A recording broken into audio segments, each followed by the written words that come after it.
si on devait expliquer la sécurité au grand public, ce serait un sujet qui nous concerne tous. C'est le lien entre tous les différents services qu'on utilise au quotidien, aussi bien sur les organisations publiques que au sein des entreprises ou de n'importe quel service qu'on pourrait utiliser au quotidien. C'est la protection de nos données. Nos données, c'est notre définition personnelle, de pouvoir aussi maintenir ces services de façon pérenne sans qu'il y ait d'altération et pouvoir faire que, en quelque sorte, tous ces outils techniques fonctionnent correctement.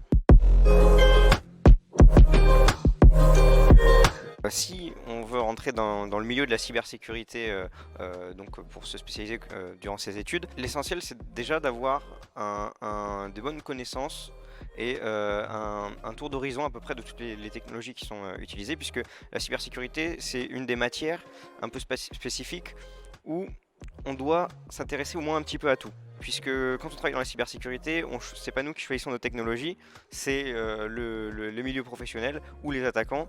Et c'est à ce moment-là on va devoir s'adapter à cette technologie-là et pouvoir réagir dessus. Donc c'est important de s'y connaître aussi bien en réseau qu'en développement. Pas être expert évidemment dans chaque domaine puisque c'est très difficile, mais au moins d'avoir des notions solides, vraiment pouvoir agir sur tout cet environnement.